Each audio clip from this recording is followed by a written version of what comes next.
Kepada Bapak Muhammad Indra Bangsawan Esa, saya persilakan. Kehidupan kita. Nah, itu semua ternyata kalau bicara Pancasila pun ada. Karena memang ketika kita sudah terlanjur menjadi sesuatu, misalnya, kita terkagum-kagum dengan budaya luar. Nah, itu artinya yang menjadi dasar utama, sifat fondasi dasar, semen lah. Kalau fondasinya nggak kuat ya berarti nanti tiangnya bakal cepat hancur, atapnya runtuh. Nah, kalau Pancasila sebagai fundamennya ini tidak kita pahami, tidak kita ilhami dalam diri dan sehari-hari, bagaimana kita mau mengaktualisasikannya, bagaimana kita ingin mengimplementasikannya, sedangkan kita pun masih dalam tahap, bahkan ada yang tidak tahu sama sekali. Kita masih mendik, kita masih berusaha untuk mencari tahu, ya. Kemudian dengan tahu itu kita akan berkesadaran.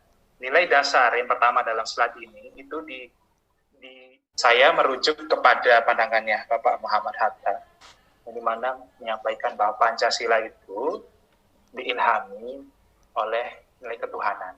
Nilai ketuhanan ini kemudian akan memberikan cahaya kepada sila-sila yang ada di bawah. Jadi sila kemanusiaan, sila persatuan, sila kerakyatan, dan sila keadilan sosial itu tidak boleh terlepas dari nilai-nilai ketuhanan.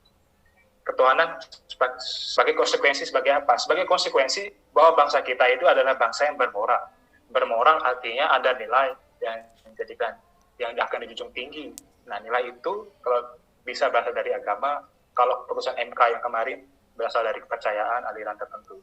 Dan kita menyimpulkan saat ini yaitu nilai-nilai agama. Sebagai umat muslim, kita menyebutnya nilai agama Islam dan bersifat transenden.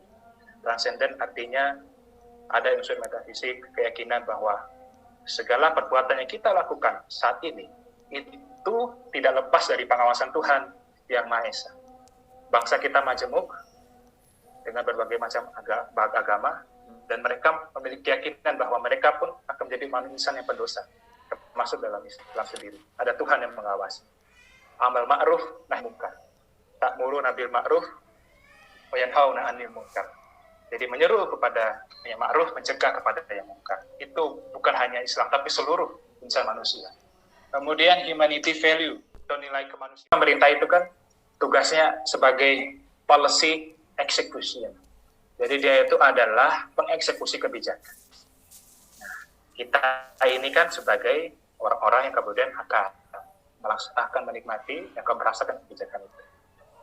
Nah, dalam kerangka regulasi, hari ini kita bisa lihat ketika isu pandemi COVID ini lahir, ada sampai hari ini. Isu yang terangkat itu yang menjadi saling baku hantam malah masalah HIP, Omnibus Law, dan lain sebagainya.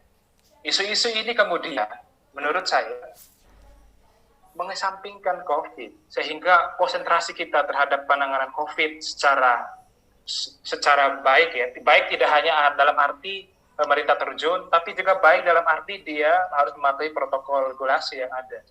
Nah, makanya mengapa saya bilang kerangka regulasi misalnya. Contoh Perpu nomor 1 tahun 2020, yang kemudian sudah diundangkan menjadi Undang-Undang nomor 2 tahun 2020 tentang pengesahan Perpu itu. Teman-teman mungkin sudah sering mendengar perlukan bantuan kepada ormas ataupun pada lembaga swadaya masyarakat lainnya untuk berpartisipasi dalam penanganan COVID. Muhammadiyah telah membentuk Muhammadiyah COVID Command Center, MCCC, atau beberapa lembaga lain pun ya, membuat hal yang sama.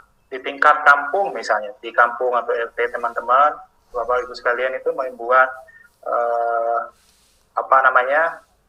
Satgas Kampung Waspada Corona dan sebagainya. Itu kan bentuk-bentuk suatu hal yang telah melembaga, ya, baik dalam tataran nasional, pemerintah maupun dalam tataran kita, masyarakat.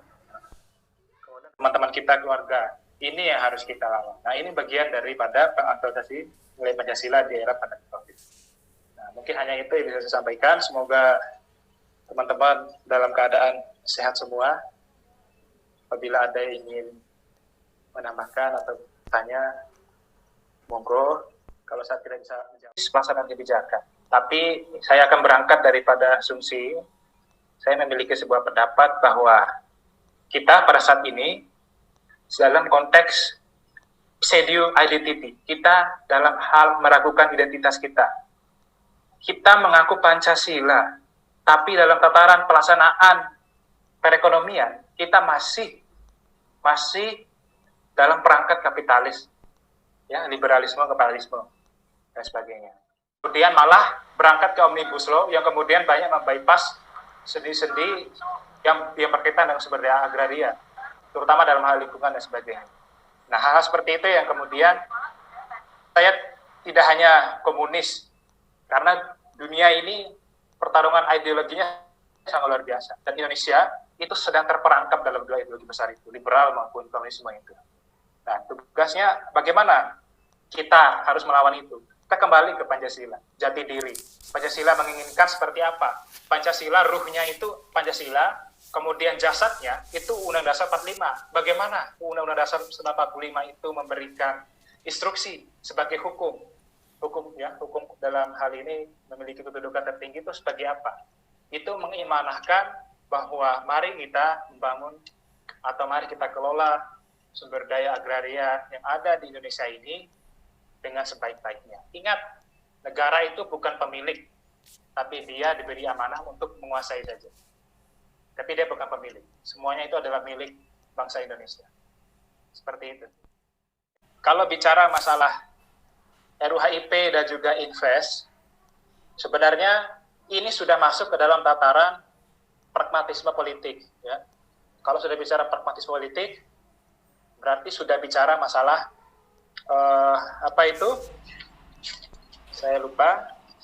Bicara masalah oportunis badis. Jadi hanya mengepentingkan kepentingan sekelompok orang saja.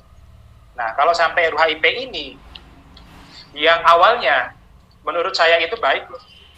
Tapi karena tatanan pelaksanaannya tidak seperti yang diamanahkan oleh Kongres Pancasila, maka akan tidak baik-baik saja ke depan.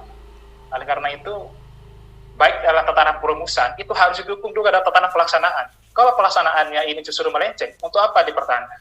Kecuali dalam tatanan pelaksanaannya itu baik, maka justru kita harus mendukung dalam hal pelaksanaannya terus dilaksanakan. Ya, seperti itu.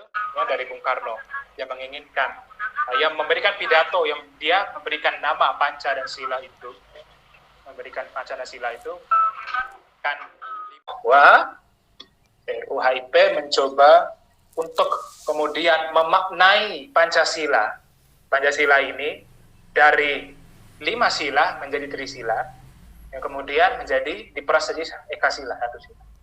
Jadi ada pergeseran dari nilai transenden, ya, menjadi nilai material.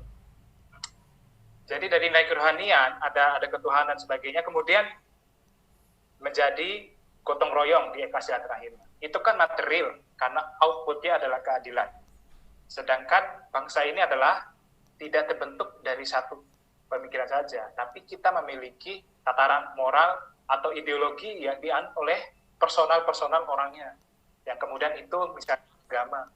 Islam punya ideologi namanya, ideologinya ya Islam, agama Islam. Kemudian kita telah meleburkan diri sepakat membentuk suatu negara dalam perspektif Islam itu yang disebutkan dengan Darul Adli wa Syahadah.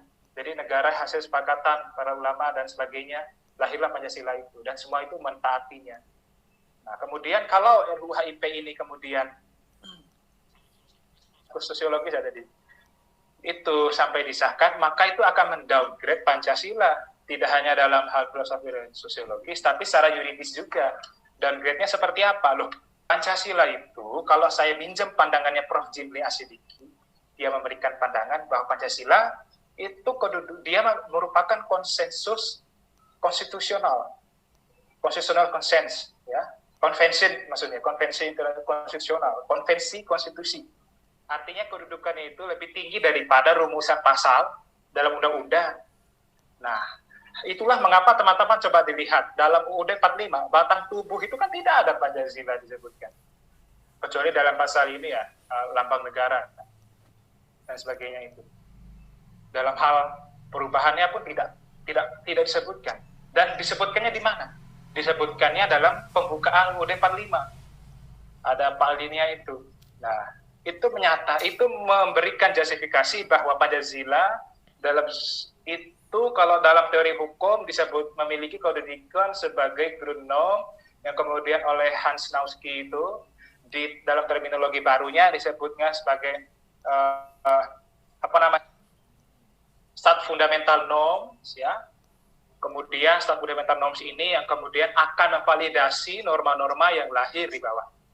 Nah, itu yang kemudian tidak bisa kemudian norma yang dilahirkan berupa undang-undang mendowngrade atau mengunlegitimate Pancasila sebagai Stat Fundamental Norm dalam pembukaan UUD 45. Jadi kan logika secara yuridisnya orang hukum cacat.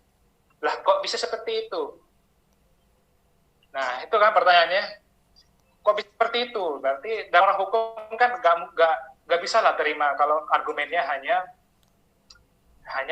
mencoba untuk memasyarakatkan Pancasila, argumennya hanya untuk membudayakan Pancasila, tapi Pancasila dimaknai dengan spirit gotong royong misalnya, maka unsur transenden dan lain sebagainya itu justru akan terdegradasi. Nah, itulah yang kemudian mengapa RUU-HIP ini justru akan mengesampingkan filosofis dan sosiologis dari Pancasila itu sendiri. Teman-teman paham bahwa Pancasila itu lahir tidak hanya dari proses perumusannya oleh Soekarno itu kan disebutkan diambil dari nilai-nilai kehidupan masyarakat. Jadi dulu sejak zaman Kerajaan Majapahit, Sriwijaya dan sebagainya itu sudah ada Pancasila. Di nilai-nilai itu kemudian digali, kemudian dikokohkan dalam satu wadah yang namanya Pancasila.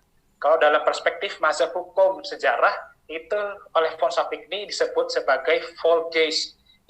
Itu yang akan menjadi jiwa rakyat, jiwa bangsa, jiwa masyarakat. Karena merupakan legitimasi berupa konsep yang akan menjadi acuan dalam geraknya suatu negara. Jadi dari arah mazhab sejarah hukum, mazhab positif hukum pun itu dipertentangkan menurut saya. Mungkin kalau ada argumen lain yang kemudian benar dalam konteks mata yang saya lihat sendiri pribadi seperti itu.